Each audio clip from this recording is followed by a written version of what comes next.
Welcome to BCS, the Chartered Institute for IT. I'm Brian Runciman. This is day 4, can you believe, the last day of our BCS Virtual Insights 2020 edition. We've had some incredibly good talks, some interesting ones. This is our session 4. So this is our second day of living with emerging change. We started this yesterday when we were looking at AI ethics and the current public attitudes towards IT. So now this is a different view. So I'm going to hand over to Yesim Kunter. She's a play expert and futurist, and she's going to talk to us now about the role of play. So Yesim, we look forward to your presentation. Thank you very much for inviting me. First of all, I'm very much excited talking about play and how it is actually impacting our lives. And I do a lot of research on children and also adults. But today I'm going to look from the perspective of children first, but then how it is also going to be impacting the adults ourselves and what this is going to bring. So in order to first talk about play and what it means, I think I will first need to describe what play really means. And what I'm excited about when I talk about play is basically, it's actually making connections with ourselves and with others and with our surrounding. And what I mean by that is in order to learn, you are actually you are trying to observe everything around you, and also you are starting to make connections with that. And that playfulness actually makes it so much more easier to bring it into reality. And from that, I'm just going to, go back to the site. And because of that, what happens is when children are actually trying to develop their sense of surrounding, they start to, for example, they start to use their hand and they look and they try to make sense and they smile to the others. So that's the first connection actually they are making. And from that, there's a playfulness between the mom and the child. So I'm just going to project it to our adult lives. And it's the same thing. When you smile, you are actually starting a very simple behavior of connection with each other. And from that, you are actually making some kind of a solid meaning between each. And that actually makes it so much lower. Going back, it's kind of like an inner way of communicating with this information right now. So what I mean by that, especially with the COVID situation, I think the social media was amazing, and the technology enhanced that playfulness between people, and we start to connect with each other. This emoji, I'm sure you are so used to it now, and everybody is kind of like, it's almost like as if it's been there for ages. But it's been there only since the 1st of May and by Facebook. So it's kind of like the heart wasn't enough. The smiling face was not enough, but the combination of it kind of made it so. And I think it became so much easier for us to connect because of Zoom connections, although today it's super unstable, but I'm here still. And from them, it's actually, we became so much more connected just because of these Zoom, and not just Zoom, but Instagram, and YouTube, and all of them all of a sudden became our support groups, because that's the playfulness. And I love this part, the quote of we all thrive when we play outside. And it's so true. It's not just maybe the outside of the natural outside, but it's outside being even in the social media outside. So we are all connected, and when we are kind of giving each other positive likes and showing positive images and showing positive activities, it actually connected us so much more. And this was amazing. For example, one of these kind of like art drawing sessions, and showing how to dance together and singing together. So this is one of the examples. And you will be like hundreds of people drawing at the same time and showing what they are doing. it's been amazing way of actually coming together and combining and sharing the hobbies and everything. And I think this is the only reason actually for the last 4 months it kept people to be much more feeling, even though they were not physically connected, they felt like they are a part of thrive this and kind of find their own way of meaning. And of course, baking was a huge, big activity. And I'm sure so many people actually created their own new bread. And I'm sure we are now much more knowledgeable about how to bake and make things. And so this is just one of the example, of course, but it is super important to keep these in order to actually in the workplace even, just to have this kind of like a playfulness, it actually really releases the stress level so much more. 3 times more, the stress level goes down just because people feel much more connected and they start to smile with each other.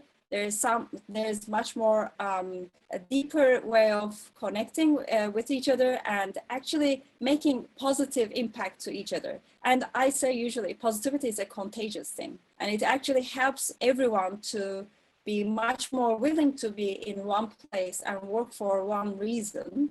And that is I think the key point is really the playfulness that actually makes a new culture and a ritual between these people. And the other thing is, of course, we have seen a lot of different kind of platforms, especially bite size became such a big thing. And with Sir David Attenborough, he became again, one of this leading kind of person who is holding the children to be more interested. And I'm sure we have a different way of looking at the education now.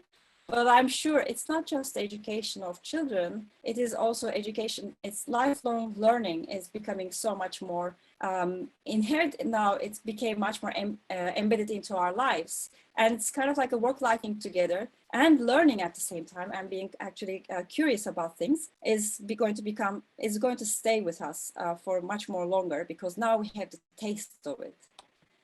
And the other thing is, for example, Lego and the other kind of play-related companies, they created their own platforms of showing how you can be playful. And there are ways that you can actually learn, not just for your children, actually you can become much more playful by just getting some of these examples, which I'm going to very shortly show you, because that's me running with a kite that I actually made by myself by using just an A4 paper. And it was super excited that I was like, okay, there's a way that I can actually create something super simple and still have fun. A quote saying that those who play rarely become brittle in the face of stress or lose the healing capacity for humor. And it's so true, because the minute you have that kind of sense of the mindset of looking at things from different perspectives in a more playful way, it becomes so much easier to come up with better ideas and actually start to connect with others, that you can actually achieve much more impactful concepts. And nowadays, of course, we start to see during the lockdown, there was a huge rise about the anxiety and, self-doubts and all of these things. And nowadays, from the 11th and the 14th of June, it started, because of the lockdown it started to become a little bit lesser than that. But I think it's also, the other reason is I think we learned how to keep our humor together, and we learned how we can actually support each other. And I think there are other kind of companies which we should be watching out. For example, especially for children, is Book of Beasties, for example, is one of them. They are coming up with mental health books. So it's really amazing that they are putting out their content. And there are other kind of supports that we start to see on the social media, how adults can actually find their own happiness and playfulness while they're by just even playing with puzzles or having their own drawing lessons. So I'm just going to, just before I'm ending this, I want to say with I want to finish it with George Bernard Shaw's quote saying, "We don't stop playing because we are old, but we grow old because we stop playing." And I think it's so true. And our creativity also declines if we don't play. And I think our creativity can thrive if we start to become much more playful people. Thank you very much. Thank you, Yesim. I think we've got a sense of your playfulness and your coping with a stressful situation there. Yes, I think so. Thank you very much. So we might have to just put that together a little bit later, because obviously this is going to go on YouTube as well later on. If there's any gaps, we'll come back and do a bit of post-production re-recording perhaps. But thank you for that. I think we've got the essence of it. Lovely.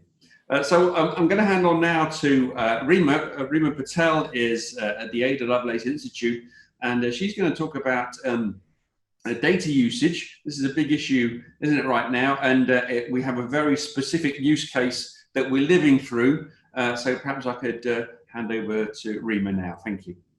Thank you very much, and thank you for the invite. I'm actually going to pick up on a few themes that Yesim spoke about, because actually I think they're quite relevant to the work that we do, at least the way we do our work, which is interesting. So I will do that. So I wanted to also thank Yesim for an excellent presentation and for her patience, really impressive. I'm going to share my screen now, and then we'll get into the conversation.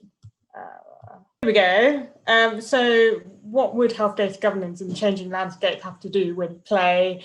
Good question. I mean, I guess what my role at the Ada Lovelace Institute is to lead our approach to public engagement. So I run a lot of deliberative processes that are very much about the types of things that Yesim was talking about. How do you kind of create environments and contexts where people have a sense of connection to other people, come to work with each other, collaborate, deliberate, and help inform public policy.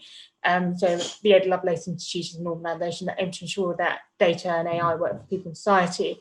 But our approach through designing these spaces is very much about how we can get people to think about issues in a slightly different way, feel free to express their views, learn experientially, as well as learning practically about data and data governance. And the project that I'm talking about today is a project that we did with an organisation called Understanding Patient Data, called the Foundations of Fairness. And we ran this using a series of citizen juries, which deliberated over a period of time. Yesim mentioned Lego serious play, which is really interesting because that's a technique that has been built into these sorts of processes in the past. We didn't use it in this project, but there is just a really interesting question, which is how do you embed play in very thoughtful and often not that clearly visible, but very conscious way in order to facilitate that kind of conversation. So that was my reflection on what Yesim just said. So I've sort of introduced who we are, but our kind of three aspects of the organisation as an independent policy institute is that we are evidence-led, we're people-centred. So again, that kind of goes to the heart of how do we think about bridging the gap between, often a long-standing gap between policy and practice and people, and we're policy-facing and practice-facing. And our areas of interest are quite broad. We've got a programme called Rethinking Data and the Governance of Data. We're working on the use of algorithms in public services, including health, but also in councils and a range of other institutions. Health, which is the subject of this discussion. And we've done a lot of work on facial recognition technology, biometric technologies, and have convened a citizens' council in order to deliberate on and shape recommendations for regulation in that space as well. So COVID-19 is obviously the big shift in the landscape that we've seen, and it's fair to say that it's presented real challenges for institutions around access to data and the ethical use of data. And there's a bit of a twin problem, which is that in one respect, data and health data in particular is often siloed, and that's made it very difficult for it to use in a rapid response, but also not thinking through the implications, the ramifications of, and ethical ramifications of the use of data has challenges too, which is around the importance of people feeling that they can trust a data-driven system in order to be able to, for instance, feel confident in sharing data about themselves and about other people, even in response to a crisis. And I guess like there's this wicked problem, almost a wicked problem in policy circles, this kind of, you're trying to solve one aspect of the problem, and in so doing, you create another problem, which is that one issue is that we've seen with the COVID-19 data store that data sets that underrepresent particular groups often disproportionately impacts upon ethnic minority, but also other groups. But also there is a reason for that, and overrepresentation can lead to other challenges. So overrepresentation can lead to the challenge of feeling that a group is being overly targeted or surveilled, and there's historic mistrust that often contributes to fewer people from particular communities volunteering to or wanting to share data. So this is not a straightforward set of challenges here. And so my kind of contribution to this is to frame this as a wicked problem, which actually COVID-19 is highlighting. It's always been a challenge, but the current context really highlights it. And there's some other interesting questions, which is like which data, and traditionally we've thought about data beneficial for healthcare purposes as being health data, but the current context has shown that we are using data in very different ways, different types of data, mobility data, for instance, information about who people have been in contact with in relation to contact tracing app, for instance, that mean that data that realizes health purposes seems to be reaching beyond boundaries. And we've got a project that we're working on at the moment called The Boundaries of Health Data. So trying to understand what those boundaries are. And then, of course, things that people will be very familiar with around the types of data and how to ensure effective safeguards and clarity about what's being used and when, and what the governance around that looks like.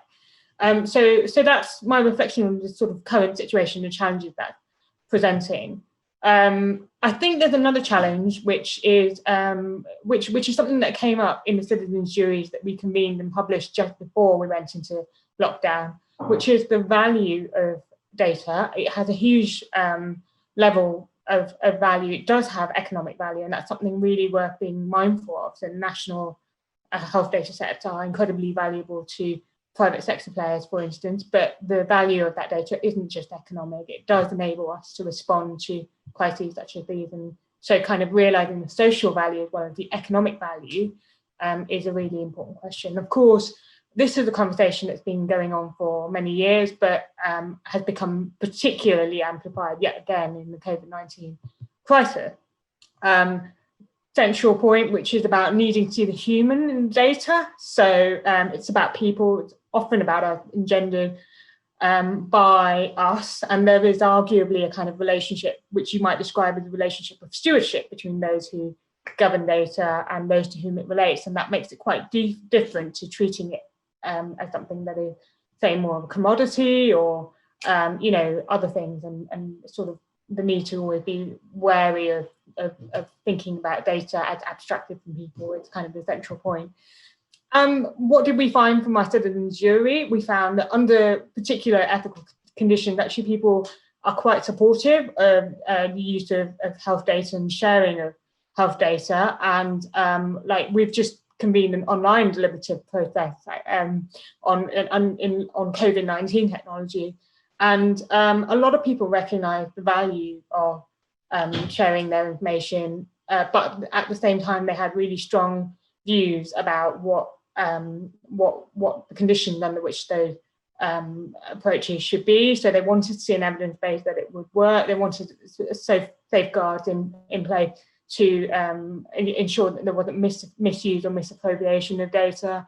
And the other thing that many people I felt was really important with the sort of sense of data sharing or contributing data to, say, the NHS being an extension of the way that they felt about norms of social solidarity. So, this kind of conversation about being in an effort together in order to enable an exit strategy was really kind of central to the conversation about health data and the foundation of fairness for health data sharing. But what was quite interesting in that deliberative process is the way that people felt quite shaken by the Dominic Cummings episode, which happened midway through our engagement process. So that really amplified concerns about, well, there is a value in health data sharing, but we need to be able to trust the whole system in which health data sharing is a central part. And so a really important role for ensuring that we're not being overly focused just on the technology, but we're also thinking about the context in which the technology or the health data is being used and deployed, and those sorts of aspects of public confidence and trust. I have already noted that there are some particular challenges around health data partnership, but I'll go back to what I was saying about value, which is the value to the NHS is often quite different to the value to DeepMind or a value to Amazon or Microsoft. And and this has come up quite a lot in our public engagement work. So how do we find a way of establishing foundations of fairness for an ethical and a trustworthy value exchange is really challenging. It's not straightforward, and people did make a range of recommendations. I will pop a link to the report in the chat. I don't want to go too much into this at the moment because I've been asked to speak at a higher level, so I will do that. But they did make a range of recommendations for how to ensure that the partnerships are done in a more transparent and scrutinized way. So the kind of question is, how do we get this right? And we get this right, I think, by beginning to answer a range of questions. How transparent should use of health data be? How do we prevent bias and discrimination in AI and health data sets? And I already flagged this as a really tough question. How do we reduce health inequalities? And actually, is there a role for data and AI in being able to reduce health inequalities? Can we kind of get on the front foot a bit more? That's a really important question. And then this point about empowering people and giving them agency. So that point about people wanting to be feeling like they're part of an effort that is going to benefit people in society, and kind of harnessing that. It does feel as if we're quite a long way from that vision. So it's clear that people want transparency, so in maintaining public confidence in the use of health data. They also expect the NHS to publish information about how health data is shared and be clear and accessible and available. And it's then quite clear that transparency is the same as publishing source code or information overload. So that's a kind of interesting question, is like, what does transparency look like? And how do we do that in a way that is resource effective and manageable, actually enables people to do something about their data? And we're quite influenced by an organisation called Use My Data, who are a collective of patients advocating for the effective use of their data. And they say what you do and do what you say. And these are the conditions in which it's important to make it clear. So accessibility, understandability, usability, accessibility, and then being timely with communication and clear about when there's bad news as well as good news. People do want to have a say through methods such as citizen juries, deliberations, and so on, and they care about NHS data. They care a lot about the NHS, and they want to be able to influence how it's used.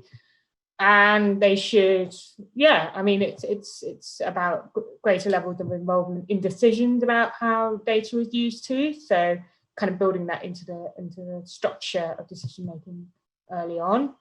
I'm quite conscious of time, so I'm going to rapidly run through these slides and flag a kind of central point, which is about asymmetries of power and challenges, which is how do we kind of ensure the interests of quite different types of stakeholders are balanced, and ensure that data and AI does work for people in society, as particularly with the NHS.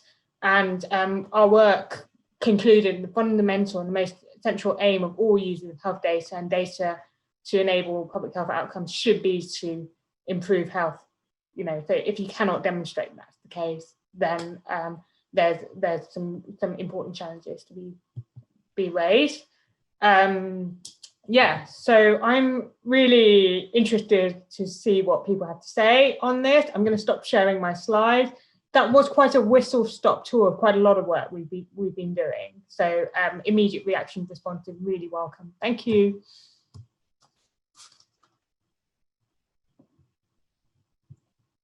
I muted myself, would you believe? Thank you very much, Reema. Also very interesting. So we've had different angles on problems that affect us here, haven't we? How to deal with some of these issues through play from Yesim, and a very specific use case at the moment with how data is handled by Reema. Now, we've had a bunch of questions in on both of those things, so we'll have a little conversation in a moment. First of all, I'd just like to run one of our now traditional polls, and this is kind of crossover between both in a way. It's about mental health at work. And I just want to ask the audience what they feel that the key first step might be in ensuring good mental health at work. So let me just launch this poll, and you'll see that the question I've asked is, what is the first step in assisting with good mental health at work? You can only choose one option. So if you wouldn't mind just voting on that, I'll be interested to see what you all think. I'll leave that running for a little while. People are coming in now, very good. So let's have some questions then, shall we? Yesim, I've got a couple just to kick straight off with you, if that's okay. So I had a message in here. This person says, I am where I am now because I played with computers as a child. When I made mistakes, I learned from them. I still develop like this now. Do you think adults should be encouraged to play at work, even though they may make mistakes when playing? I mean, some companies are actually using game mechanics in their own system. So there's a playfulness definitely. And I think work and play are not the opposite things. I wouldn't say it. They're actually intertwined in some way. It depends on how you look from and what perspective. And if we talk about games, that's a different thing, but still there's a lot to learn from the mechanics of it. And when you fail while you are playing, you learn and you know what not to do. So I think there are a lot of positives. I mean, play is a super positive power. That's what I can say. Okay. Someone asked where the quote about being brittle comes from. It was from Dr. Stuart Brown. Dr. Stuart Brown. Okay. Yes. So, okay. Well, whoever's put that question in, please note. Yeah. Just coming across to you, Reema, if I can. Question here. It strikes me that one cannot wholly eliminate bias and discrimination from data. Should the conversation be more about how we acknowledge and understand the bias and then adapt to live with it? That's quite a philosophical question. Well, I mean, it's a question of what different types of biases there are, and I think there's a really important point, which is about the starting point being the visibility of the bias. So often the challenge is not so much that we're getting in a place where we say there can't be anything but bias in data, but people just deny that data has any biases to begin with, which is one of the big problems. A lot of the times you think about narrative about data as this sort of objective, independent, neutral reflection of society, rather than a social historical construct that may reflect choices about what certain groups who may have quite a lot of agency and power over data compared to other groups might prioritize or value. And so that's a really different way of seeing data in the sort of, it's just from a more sociological perspective, like who has it, who has chosen to gather certain data, for what purposes, what choices have been made that have been underpinning those purposes.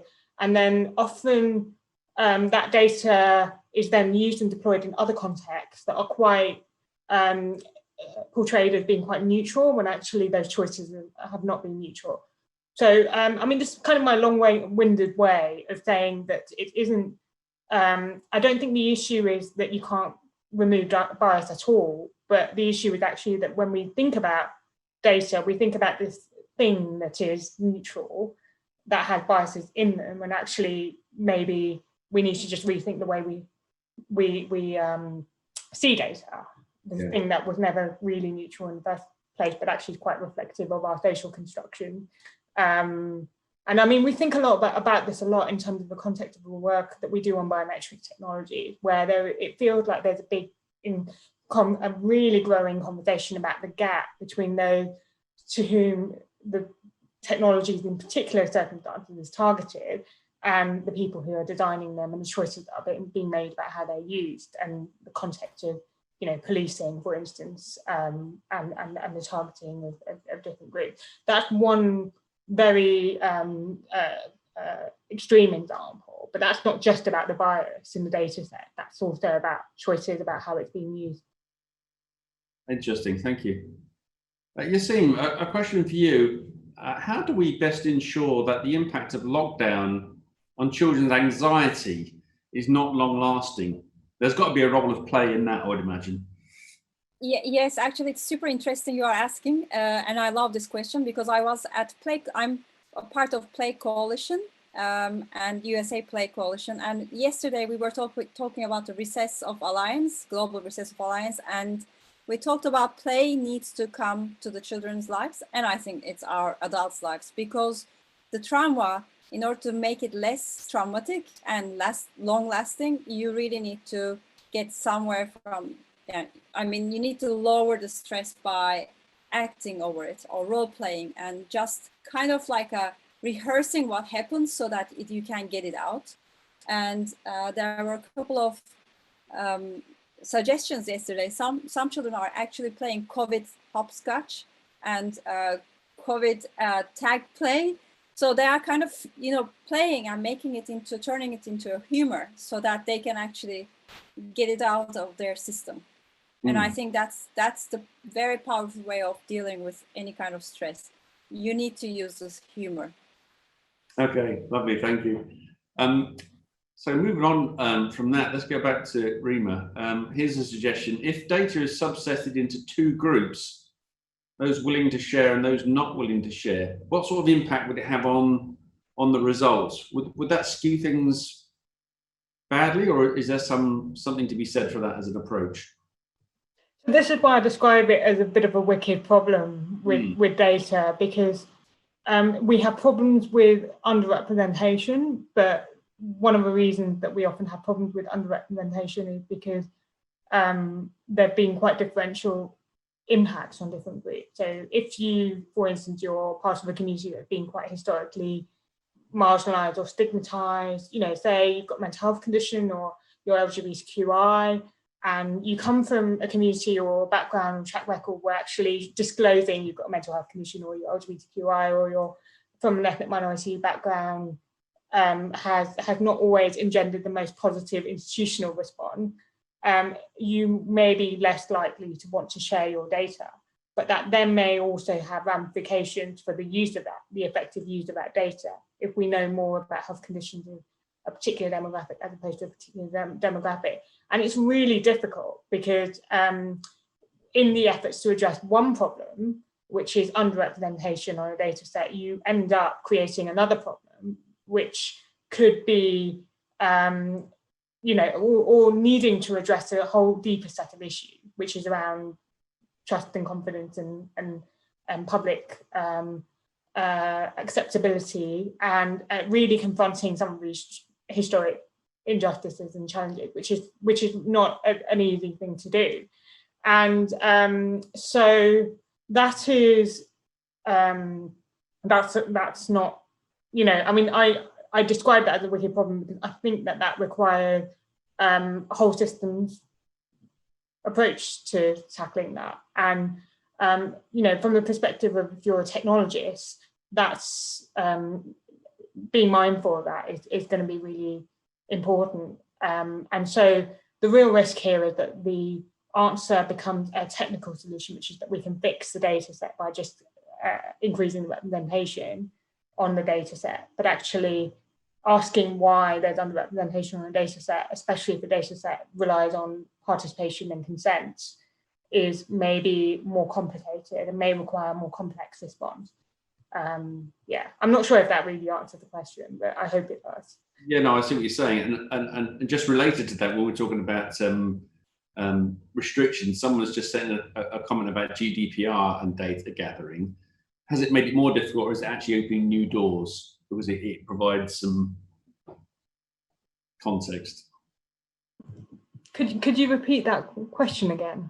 Sorry, yes, someone's asked about GDPR, whether that's made the data gathering more difficult, or whether it's actually opened new doors because it gives us a set of specific guidelines on usage. Yeah, I mean, I think that one of the big challenges with the GDPR is that it has been implemented in quite different ways, and often resourcing for implementation isn't really available.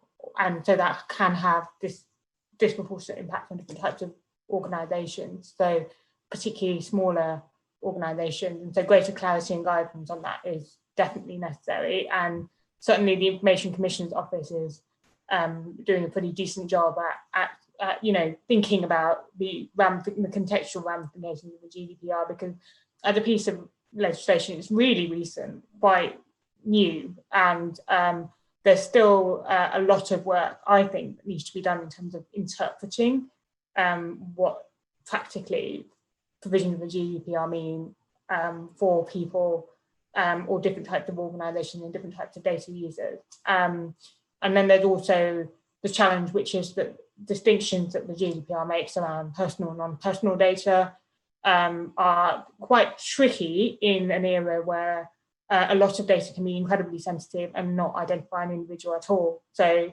and I think in particular of data relating to groups, people in society.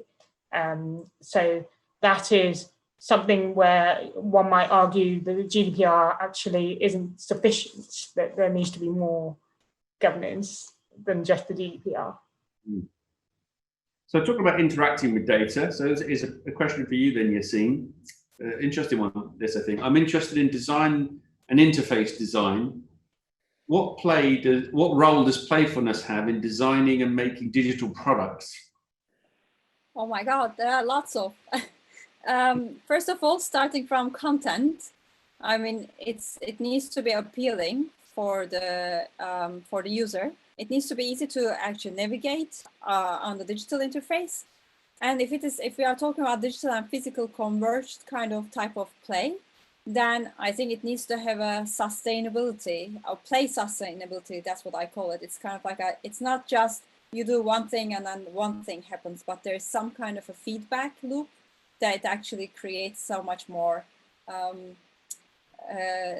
sustainable playfulness. But especially on the screen, you really need to be, if it's just an interface, it needs to be relevant to the user with other types of interfaces. And also it needs to be clear enough and fun enough with the hand using and your eye coordination. Now, you've actually marked a question here, Yesim, you'd like to answer live, so I'm going to ask you it. I made a mistake actually, but I'll answer it.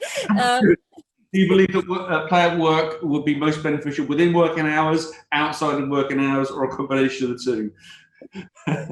Depends on what you are doing, of course, but I think it needs to have that playful. I think the playful mind means your mind is open and being curious, and also having fun even with mistakes, like how I had this kind of like a couple of glitches of not working.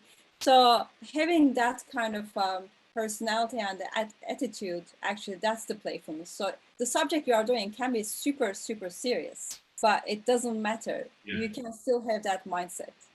Yeah, well, that's an interesting point. So back to super serious, you set me up nicely there, Yesim, thank you. Reema, an interesting little remark here. Having worked in the NHS for 4 years, the data is very, very siloed to the detriment of person-centered care. Do you think the issues highlighted by COVID-19 would change this, or is it just a bit too hard when it is not measured and so not an organisational priority? You're muted there, Reema. Oh, thank you for that. Yeah, I one of the most commonly heard phrases, I think. Yes, I think that COVID-19 is changing.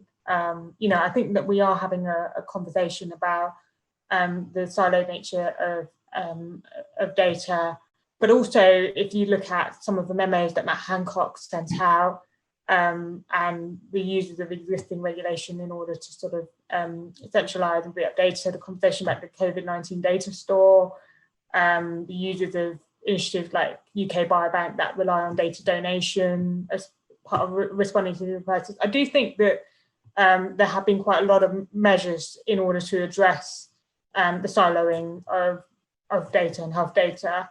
One of the big challenges is, and there's some other questions in the chat about, is consent. So, you know, a lot of, there's one person in this chat who said they had to refuse consent because they weren't able to be assured categorically that it wouldn't be used for DNA profiling or in ways that may benefit big pharma or insurance companies, but not them.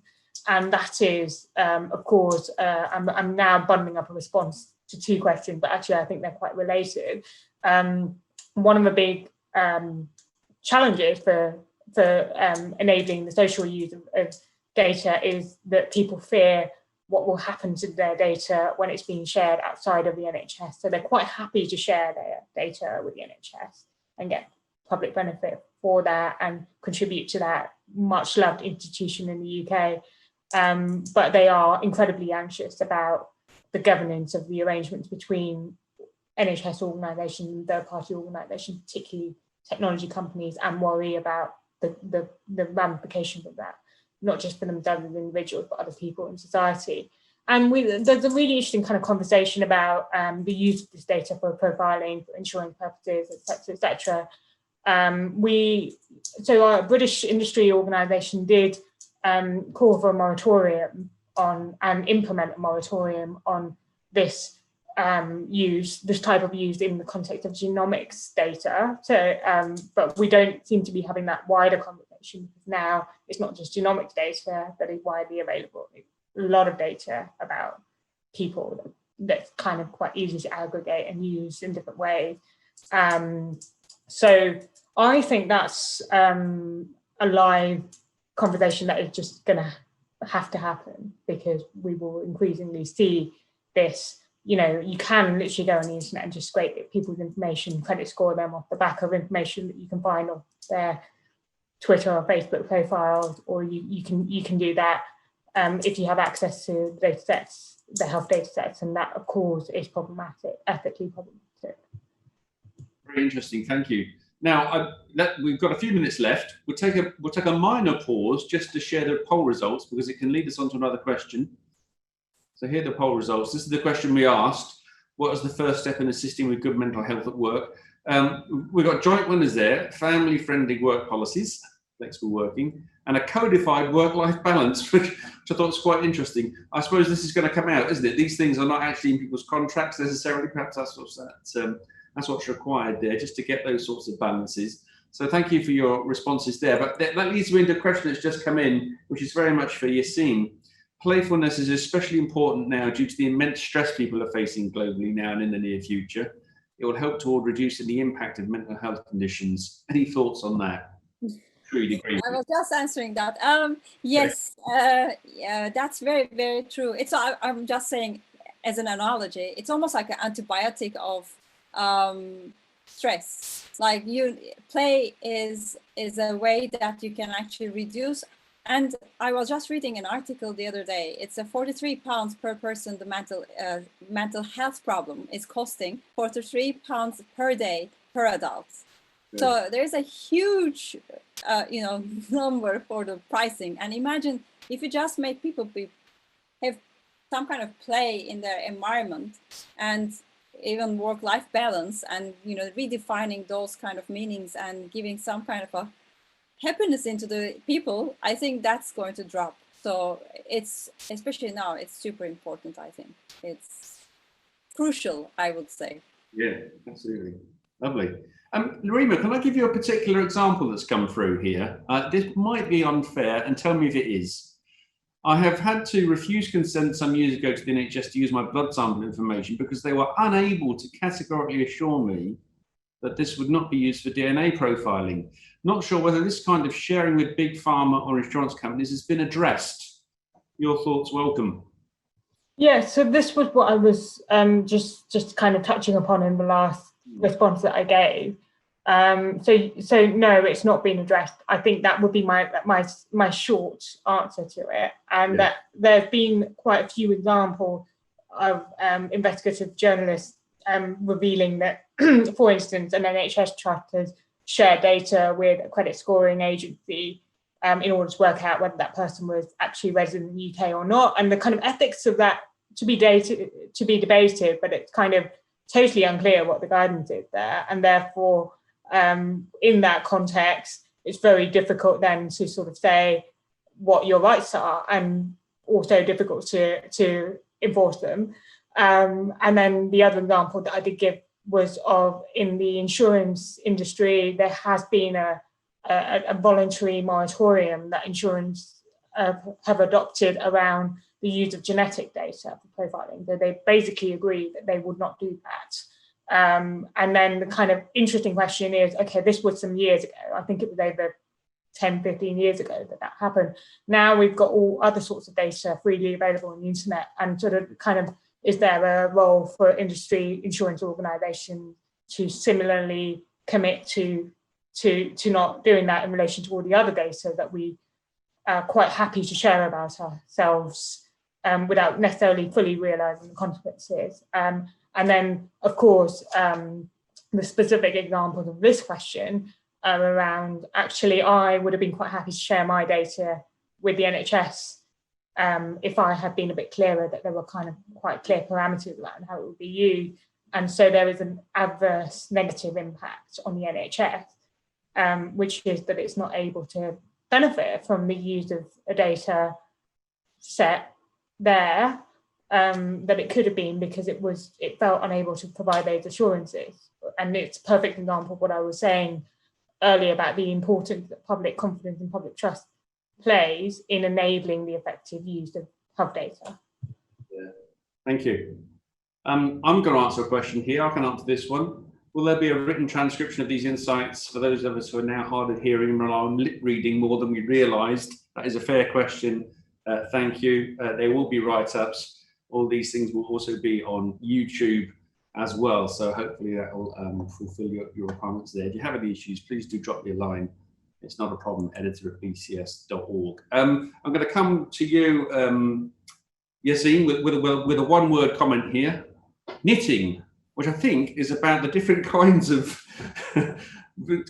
playfulness we can have. Knitting, actually, it's a...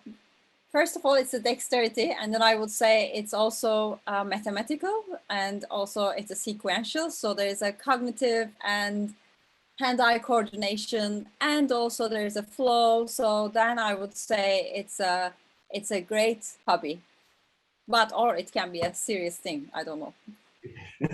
Yeah, a bit of each, perhaps. I think this has been a really interesting conversation. We've had lots of questions in, and the balance we've managed to strike in the conversation strikes me as being, just picking up on two things that you said. I like the idea of a wicked problem, the way you described that, Reema. The complexity of these things go much deeper. The more you look into it, I find, the more difficult it actually becomes, doesn't it? But then taking Yesim's approach here, the healing capacity for humour, and also just taking a playful approach to try and come up with some ideas, maybe just taking one's mind off the latch almost to try and be creative these things. I think there's been two interesting things come together there. So can I thank both of you so much for sharing your experiences with us. We really appreciated that and enjoyed your presentations this afternoon. Thank you very much. Thank you. It's been really great. That's been terrific. So the video of this will be available soon for those that want to watch it again afterwards. I'm gonna close up the session now, just with a couple of remarks of my own. It's been 4 days of really interesting conversations. We've very much enjoyed today hearing two different angles that we can take to very interesting subjects, about approaches that we can take in our work, and about some of those deep problems that we face. And over the last few days, we've also heard some profound personal experiences, such as from Dame Steve Shirley, have implications for the way we view gender and variety in the workplace, diversity and things like that. Very specific ethical conversations yesterday with Catherine Miller, looking at the public attitudes towards tech, crossover again with today's session. With Luciano Floridi talking about the ethics of AI and the fact that maybe we don't really grasp what is really meant by ethics, that we shouldn't be fearful of regulation, but ethics is another thing that needs to be considered, and the role that an organisation such as BCS, just to big ourselves up for a moment, can play in that professionalisation and ethics. So can I say thank you to Yesim and to Reema today, first of all, to all our other speakers during the week. It's been terrific. These videos will be on YouTube. There will be write-ups available. With the number of the speakers, we have already recorded some podcasts. It's called The Gem of All Mechanisms. I know I trailed the podcast yesterday and I forgot to say what it was called. It's called The Gem of All Mechanisms. It's available on iTunes, Acast and Spotify. If you want to know why it's called that, I wrote a blog post about it. Please do look it up. And those that I haven't done podcast recordings yet from our speakers, I will do, because our speakers have spoken in greater depth about some of the issues that we've covered. I'm very aware I didn't do a podcast with Yesim, so I will do. That'll be in the offing. Now, also for everyone that's attended this week, you will get a exclusive report of the BCS research for the last few months that we've covered all the a lot of the subjects during this week, which will be diversity subjects. We look at ethnicity, we look at age, gender, disability. We've looked at AI. So that's a brand new report that is completely exclusive to those of you that are watching today and will be for the next 4 weeks. We also have a regular report looking at ethical dilemmas that people face, some interesting personal experiences there, and also just the dilemmas and difficulties that our IT leaders face and what they think are going to be difficult in the near future. So all that is coming your way. There will also be an email going out as a survey to find out what you thought of each speaker. So I'm sure that you enjoyed all of them, and it will be interesting for us to read that as well. But that brings our 4 days to a conclusion. So I'd like to thank all our speakers again, Yesim and Reema particularly, as they're here with me right now. All of you that have participated, asked questions and been involved and answered the polls as well. And please look out for us when we do this again next year. So I'm going to bring this broadcast to a conclusion. Thank you very much. Thank you.